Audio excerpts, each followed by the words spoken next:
ಇನ್ನು ಡಿಕೆ ಶಿವಕುಮಾರ್ ನಾನು ಸಿಎಂ ಆಕಾಂಕ್ಷಿ ಎಂದು ಕೇಳಿದ್ದಾರೆ. ಡಿಕೆ ಶಿವಕುಮಾರ್ ನನಗೂ ಅವಕಾಶ ಕೊಡಿ ಅಂತ ಕೇಳಿದ್ದಾರೆ. ಅದಕ್ಕೆ ಹೈಕಮಾಂಡ್ ಸದ್ಯಕ್ಕೆ ಆ ಪರಿಸ್ಥಿತಿ ಇಲ್ಲ ಅಂತ ಹೇಳಿದೆ. ಟಿವಿ9 ಜೊತೆಗೆ ಎಂಎಲ್ಸಿ ಯತೀಂದ್ರ ಸಿದ್ದರಾಮಯ್ಯನವರು ಮಾತನಾಡಿದ್ದಾರೆ.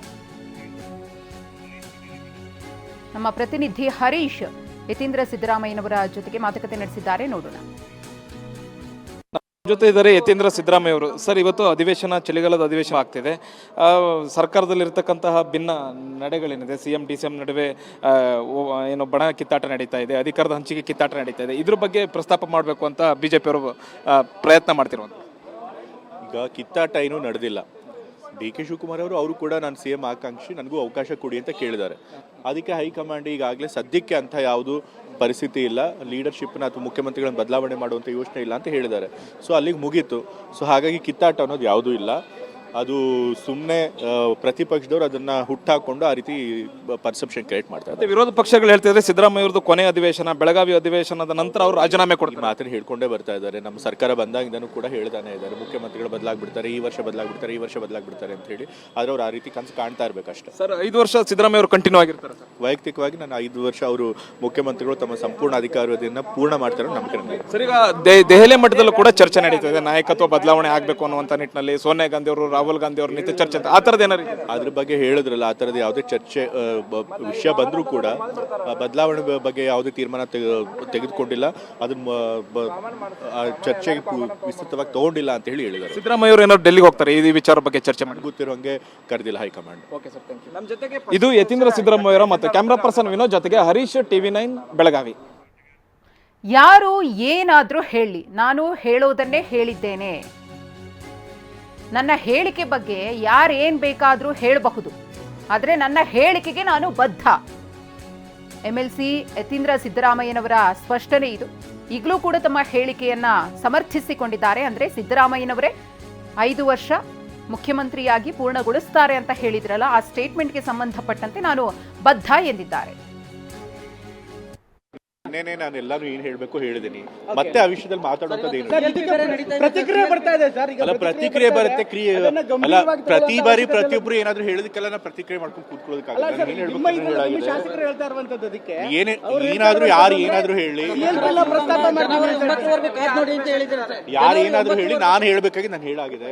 ಮತ್ತಿನ್ಯಾರಿಗೂ ಪ್ರತಿಕ್ರಿಯೆ ಸರ್. ಇವತ್ತಿನ CLP ನಾವು ಇದನ್ನ ಪ್ರಸ್ತಾಪ ಮಾಡ್ತೀವಿ, ಯಾರಾದ್ರೂ ಅಷ್ಟೇ MLC ಗಳ ಮಾತಿಗೆ ಯಾಕೆ ಇಷ್ಟೊಂದು ಗಂಭೀರವಾಗಿ ತಗೋಬೇಕು ಅಂತ ಅವ್ರು ಹೇಳ್ತಿರೋದು. ಆಯ್ತು, ಮಾತಾಡ್ಲಿ ಬಿಡಿ. ಅದಕ್ಕೆ ತಾವು ಇದನ್ನ ಯಾವ ರೀತಿ ನೋಡಿ? ಹೇಳಿದ್ನಲ್ಲ, ಏನ್ ಹೇಳ್ಬೇಕಾಗಿದೆ ಅದು ಹೇಳಾಗಿದೆ. ನಾ ಮತ್ತೆ ಯಾವುದಕ್ಕೂ ಪ್ರತಿಕ್ರಿಯೆ ಮಾಡೋದಿಲ್ಲ. ನಿನ್ನೆನೆ ನಾನು ಎಲ್ಲಾನು ಏನ್ ಹೇಳ್ಬೇಕು ಹೇಳಿದೀನಿ. ಮತ್ತೆ ಆ ವಿಷಯದಲ್ಲಿ ಮಾತಾಡೋದೇನು ಪ್ರತಿಕ್ರಿಯೆ ಬರ್ತಾ ಇದೆ ಸರ್. ಅಲ್ಲ, ಪ್ರತಿಕ್ರಿಯೆ ಬರುತ್ತೆ, ಕ್ರಿಯೆ ಅಲ್ಲ. ಪ್ರತಿ ಬಾರಿ ಪ್ರತಿಯೊಬ್ರು ಏನಾದ್ರು ಹೇಳಿದಕ್ಕೆಲ್ಲ ನಾವು ಪ್ರತಿಕ್ರಿಯೆ ಮಾಡ್ಕೊಂಡು ಕೂತ್ಕೊಳ್ಳೋದಕ್ಕಾಗಲ್ಲ. ಏನ್ ಹೇಳ್ಬೇಕು ಶಾಸಕರು ಹೇಳ್ತಾ ಇರುವಂತದ್ದು ಅದಕ್ಕೆ ಏನಾದ್ರು ಯಾರು ಏನಾದ್ರು ಹೇಳಿ, ಯಾರು ಏನಾದ್ರು ಹೇಳಿ, ನಾನು ಹೇಳ್ಬೇಕಾಗಿ ನಾನು ಹೇಳಾಗಿದೆ. ಮತ್ತಿನ್ಯಾರಿಗೂ ಪ್ರತಿಕ್ರಿಯೆ ಸರ್. ಇವತ್ತಿನ CLP ನಾವು ಇದನ್ನ ಪ್ರಸ್ತಾಪ ಮಾಡ್ತೀವಿ, ಯಾರಾದ್ರೂ ಅಷ್ಟೇ MLC ಗಳ ಮಾತಿಗೆ ಯಾಕೆ ಇಷ್ಟೊಂದು ಗಂಭೀರವಾಗಿ ತಗೋಬೇಕು ಅಂತ ಅವ್ರು ಹೇಳ್ತಿರೋದು. ಆಯ್ತು, ಮಾತಾಡ್ಲಿ ಬಿಡಿ. ಅದಕ್ಕೆ ತಾವು ಇದನ್ನ ಯಾವ ರೀತಿ ನೋಡಿ? ಹೇಳಿದ್ನಲ್ಲ, ಏನ್ ಹೇಳ್ಬೇಕಾಗಿದೆ ಅದು ಹೇಳಾಗಿದೆ. ನಾ ಮತ್ತೆ ಯಾವುದಕ್ಕೂ ಪ್ರತಿಕ್ರಿಯೆ ಮಾಡೋದಿಲ್ಲ. ನಿನ್ನೆನೆ ಇನ್ನು ನಾಯಕತ್ವ ಬದಲಾವಣೆ ವಿಚಾರಕ್ಕೆ ಸಂಬಂಧಪಟ್ಟಂತೆ ಯತೀಂದ್ರ ಅವರು ಕೊಟ್ಟಿರುವಂತಹ ಸ್ಟೇಟ್ಮೆಂಟ್ಗೆ ನೋಟಿಸ್ ಅನ್ನ ಕೊಟ್ಟು ಉತ್ತರವನ್ನ ಕೇಳ್ತಾರಾ DCM DK ಶಿವಕುಮಾರ್ ಅವರು ಅನ್ನೋ ಪ್ರಶ್ನೆ ಇದೆ. ಅದಕ್ಕೆ DK ಅವರು ಪ್ರತಿಕ್ರಿಯೆ ಕೊಟ್ಟಿದ್ದಾರೆ. ನಾನು ಯತೀಂದ್ರ ಅವರ ಹತ್ರ ಮಾತನಾಡ್ತೇನೆ, ಹೈಕಮಾಂಡ್ ಕರೆದಿದ್ದು ಮಾತನಾಡಿದ್ದು ಬಹಿರಂಗ ಪಡಿಸಲಿಕ್ಕೆ ಸಾಧ್ಯವಿಲ್ಲ ಎಂದಿದ್ದಾರೆ DK ಶಿವಕುಮಾರ್.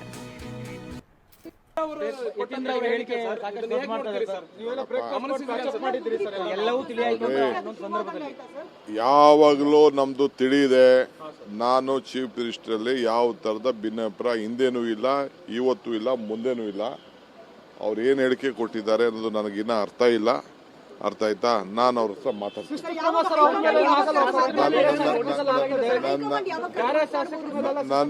ನನಗೆ ಗೊತ್ತಿಲ್ಲ, ನಾನು ಅದೆಲ್ಲ ಹೈಕಮಾಂಡ್ ನನ್ನ ಹತ್ರ ಮಾತಾಡೋದು ಯಾವಾಗ ಕರೀತಾರೆ ಅನ್ನೋದು ನಾನು ಅದನ್ನೆಲ್ಲ ಡಿಸ್ಕ್ಲೋಸ್ ಮಾಡಕ್ಕಾಗಲ್ಲ. ಮಾತಾಡ್ತೀನಿ, ಖಂಡಿತ ಮಾತಾಡೋಣ.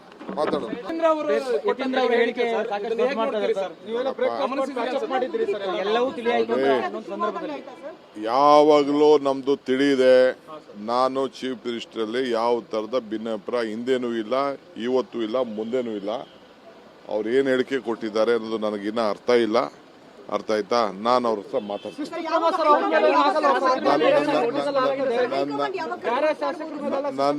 ನನಗೆ ಗೊತ್ತಿಲ್ಲ, ನಾನು ಅದೆಲ್ಲ ಹೈಕಮಾಂಡ್ ನನ್ನ ಹತ್ರ ಮಾತಾಡೋದು ಯಾವಾಗ ಕರೀತಾರೆ ಇರೋದು ನಾನು ಅದನ್ನೆಲ್ಲ ಡಿಸ್ಕ್ಲೋಸ್ ಮಾಡೋಕ್ಕಾಗಲ್ಲ.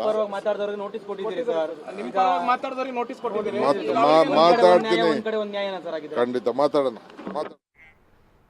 ಇನ್ನು ಯತೀಂದ್ರ ಅವರ ಮಾತಿಗೆ ಕಾಂಗ್ರೆಸ್ನ ಶಾಸಕರೇ ವಿರೋಧವನ್ನು ವ್ಯಕ್ತಪಡಿಸಿದ್ದಾರೆ. ನಾಯಕರೇ ಸುಮ್ಮನಿರುವಾಗ ನಿಮಗೆ ಮಾತಾಡೋ ಚಟ ಯಾಕೆ ಅಂತ ಬೇಳೂರು ಗೋಪಾಲಕೃಷ್ಣ ಅವರು ಹೇಳಿದ್ದು, ಇದಕ್ಕೆ ಬಾಲಕೃಷ್ಣ ಅವರು ಕೂಡ ಸಮ್ಮತಿಯನ್ನ ಸೂಚಿಸಿದ್ದಾರೆ. ನಾನು ಒಂದು ಹೇಳಕ್ಕೆ ಇಷ್ಟಪಡ್ತೀನಿ ಸರ್, ಈ ಏನು ಅಸೆಂಬ್ಲಿ ನಡೀತದೆ ಅಲ್ಲಿವರೆಗೂ ಸ್ವಲ್ಪ ಬಾಯಿ ಮುಚ್ಕೊಂಡು ಇರಪ್ಪ, ಆನಂತರ ನಿಮ್ಗೆ ಏನೇ ಚಟ ಇದೆ ಅದೆಲ್ಲ ತೀರ್ಸ್ಕೋಬೇಕಂತ ಹೇಳಬೇಕಾಗತ್ತೆ. ಯಾಕೆ ಹೆಂಗೆ ಮಾಡ್ತಿದ್ರಿ? ಅವರೇ ಶಾಂತಿ ಮಂತ್ರ ಹಾಕ್ಕೊಂಡು ಒಡ್ಡಾಗಿರ್ಬೇಕಾದ್ರೆ ನೀವೆಲ್ಲ ಹೇಳಿಕೆ ಕೊಡುವಂಥದ್ದು ತಪ್ಪಾಗುತ್ತೆ. ಅದನ್ನು ಇವತ್ತು ರಾಷ್ಟ್ರೀಯ ನಾಯಕರು ಅದ್ರ ಬಗ್ಗೆ ಒಂದು ನೋಟಿಸ್ ಕೊಡಬೇಕು ಅವರಿಗೆಲ್ಲರಿಗೆ, ಹೇಳೋಂಥವ್ರಿಗೆಲ್ಲ. ಯಾಕೆ ಹೇಳಿಕೆ ಕೊಡ್ತೀರಿ? ಯಾವ ಉದ್ದೇಶಕ್ಕೆ ಹೇಳಿಕೆ ಕೊಡ್ತೀರಿ? ಕೊಡಬಾರ್ದು. ಇದನ್ನು ಶಾಂತಿ ಮಂತ್ರದಲ್ಲಿರುವಂಥ ಒಂದು ಇದರಲ್ಲಿ ಇವತ್ತು ಅಸೆಂಬ್ಲಿ ನಡೆಯೋ ಸಂದರ್ಭದಲ್ಲಿ ಮತ್ತೇನಕ್ಕೆ ಇದು ಏನಾಗಿದೆ ಅಂದರೆ BJP ಮತ್ತೆ ತುಪ್ಪ ಹಾಕ್ದಂಗೆ ಆಯ್ತು. ಈಗ ಇವರಿಗೆ ಬೆಂಕಿ ತುಪ್ಪ ಸುರಿದಂಗೆ ಆಗಿದೆ. ಅವ್ರಿಗೆ ಇದೇ ಒಂದು ಇದರಲ್ಲಿ ಹೋಗ್ತಾ ಇದ್ದಾರೆ. ಅದರಿಂದ ಮತ್ತೆ ಹೌದು, ನಾವು ಶಾಂತಿಯಲ್ಲೇ ಇದ್ದೀವಿ. ಅವರು ಕ್ರಾಂತಿ ಹೇಳಿದಾರಪ್ಪ, ಕ್ರಾಂತಿ ಹೇಳಿದ್ರು BJP ಅವರು. ಕ್ರಾಂತಿಯಿಂದ ಶಾಂತಿ ಬಂದಿದ್ವಿ. ಸುಮ್ಮನೆ ನಮ್ಮಲ್ಲಿ ಗೊಂದಲ ಮಾಡುವಂಥದ್ದು ಬಿಡಬೇಕು. ಖಂಡಿತ ಈ ಅಸೆಂಬ್ಲಿ ನಡೀಲಿಕ್ಕೆ ಎಲ್ಲ ರೀತಿಯ ಸಹಕಾರ ಕೊಡಬೇಕಂತ ಅವರಲ್ಲೂ ನಾನು ಕೇಳ್ತೀನಿ. ಖಂಡಿತ ನಾನು ಚರ್ಚೆ ಮಾಡೇ ಮಾಡ್ತೀನಿ. ನೀವು ಅಷ್ಟೆಲ್ಲ ಹೇಳಕ್ಕೆ ಹೋದರೆ ನಾವು ಹೇಳ್ತೀವಿ, ನಮಗೂ ಬೇಕಾಗುತ್ತೆ ಮಂತ್ರಿ ಸ್ಥಾನ ಕಡ್ಡಾಯವಾಗಿ ಕೊಡ್ರಿ, ಸೀನಿಯರ್ ಲೀಡ್ರನ್ನೆಲ್ಲ ಇಟ್ಕೊಳ್ರಿ, ಮತ್ತು ಹೊಸೊಬ್ರಿಗೆಲ್ಲ ಖಾಲಿ ಮಾಡಿ ಬೇರೆಯವ್ರಿಗೆ ಅವಕಾಶ ಮಾಡಿಕೊಡಿ ನಾವು ಕೇಳಬೇಕಾಗತ್ತೆ. ಅವಾಗ ಈ ಥರ ಗಡ್ಸಾಗೆ ಕೇಳಬೇಕಾಗತ್ತೆ. ಏನಿದು ವಿಚಿತ್ರ ಆಗಿದೆಪ್ಪ, ದಿನನಿತ್ಯ ಇದೇ ಆಗಿಬಿಟ್ರೆ ಸರ್ಕಾರಕ್ಕೆ ತೊಂದರೆ ಆಗುತ್ತೆ. ದಯವಿಟ್ಟು ಆಗಬಾರ್ದು. ನಮ್ಮ ರಾಜ್ಯದ ನಮ್ಮ ಕೇಂದ್ರದ ನಾಯಕರು ಇದು ಕಡಿವಾಣ ಹಾಕ್ಬೇಕಂತ ನಾನು ಕಡ್ಡಾಯ ಹೇಳ್ತಾ ಇದ್ದೀನಿ. Thank you. CLPL ಮಾತಾಡ್ತೀನಿ. ಖಂಡಿತ ಅದು ಬೇಳೂರು ಗೋಪಾಲಕೃಷ್ಣ ಅವ್ರಿಗೆ ನಾನು ಎಂಡಾರ್ಸ್ ಮಾಡ್ತೀನಿ, ಅವ್ರ ಮಾತುಗಳನ್ನ ಎಂಡಾರ್ಸ್ ಮಾಡ್ತೀನಿ ನಾನು. ಇದು ಅವಶ್ಯಕತೆ ಇಲ್ಲದೆ ಇರತಕ್ಕಂಥ ವಿಚಾರಗಳು ಚರ್ಚೆ ಅನವಶ್ಯಕವಾಗಿ ಆಗ್ತಾ ಇದೆ. ಅದಕ್ಕೊಂದು ಅಂತಿಮವಾದ ರೂಪವನ್ನು ಹೈಕಮಾಂಡ್ ಕೊಡಬೇಕು ಅಂತಕ್ಕಂಥದ್ದು ನನ್ನ ಅಭಿಪ್ರಾಯ.